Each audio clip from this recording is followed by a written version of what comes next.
I know you've planned out a show, but we've got some news that is Yeah, I pretty just saw much that break. Is it off the breaking? press. Yeah, go Yeah, for it. that's fresh is 9 minutes to go. Greens have decided to waka jump Darleen Tana. So that's got to be a 75% majority to do that. From the Green Party, who have been against the waka jumping rules for a very long time. So it's going to be interesting to see. I mean, should we text someone? Should we try and be the first to do it? Yep. So it's come from the Green Party membership. Yeah. So obviously there's been a vote held there. Green Party co-leader Chlöe Swarbrick confirmed that the party voted unanimously to notify the speaker and told Tana it was time for her to do the right thing and resign. As we know, Tana quit the party in July amid allegations of migrant exploitation. She stayed on as an independent, which pissed me off. While the Greens, historically opposed to the party-hopping legislation, sought its members' support to get rid of her. Tonight's meeting is now over with the consensus of all 185 delegates at the special general meeting approving the use of the waka jumping law. Co-leaders Chlöe Swarbrick and Marama Davidson said that they've written to Tana to inform her and repeat their request that she resign. So they're still asking her to pull the pin so they don't have to do this. Right. But it seems to be absolutely unanimous. It's a united Green Party, and I get it. Like for anyone that voted for the Green Party to lose some of their voting power to someone who's just done the dirty on them and gone me before party. Yeah. I get it. I've just texted a couple of Green MPs. I don't have Chloe's details, but I've got a couple of others, and I suspect it'll be no. But maybe this might be for like this year's awards. Maybe this will be for next year's. Who knows? They know us. They might break a few rules of their PR people and jump on board. We'll see what happens. I'll just leave my phone there. Yeah, interesting. I mean, I don't know. Like I've been saying for quite a while about that. Now I'm not the person that understands how it all works. But because they have been against the waka jumping, them getting rid of Darleen Tana out of Parliament or not isn't going to make any difference to how the Parliament makes up this time round. So in my mind, I'm like, maybe you should save up the one time you can be a bit hypocritical, is that the right word? For a time when it would actually matter. It matters now because of the kind of morality of it.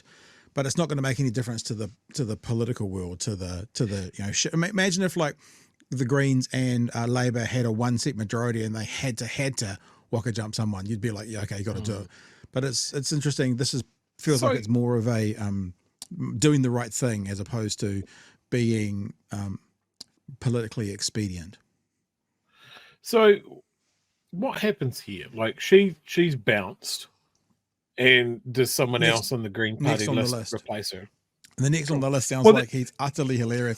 Something like a juggler and a pole dancer I heard someone talking about him the other day. It sounds like a real greenie from the 90s. Fantastic. Yeah.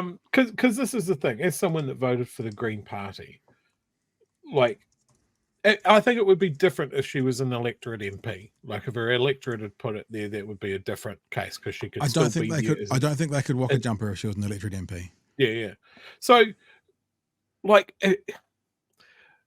being an independent only makes sense if you were voted there from an electorate. If you are there on the list of a particular party that you are no longer part of, it makes no sense.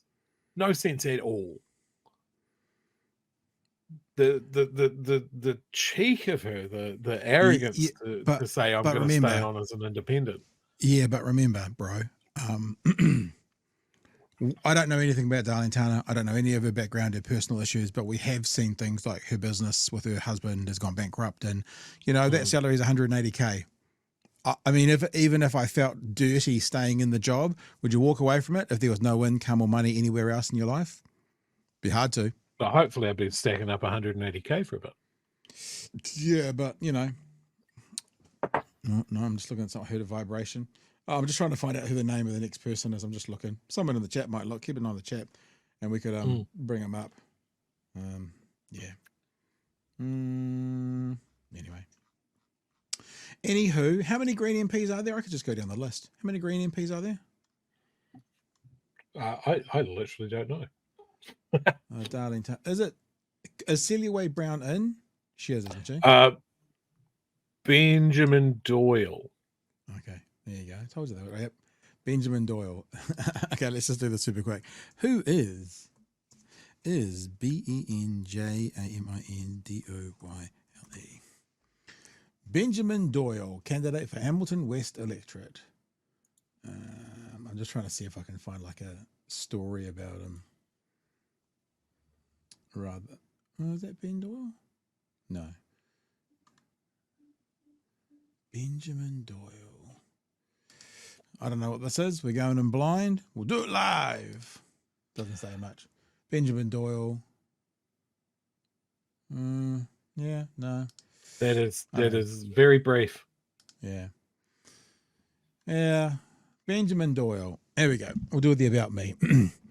Kirikiriroa is my home. I'm a papa, a teacher, a researcher, and a community organizer. I'm also proudly takatapu and whaikaha. For nearly 10 years, I've taught and lead in secondary schools in both Tamaki Makaurau, Auckland, and Kirikiriroa, Hamilton, with a focus on rangatahi, achieving equitable educational outcomes. I'm currently working as a university researcher with a focus on educational wellbeing and anti-racist pedagogy. Yeah, that's a pretty standard sort of way. We can't get to all the fun stuff, but we'll see.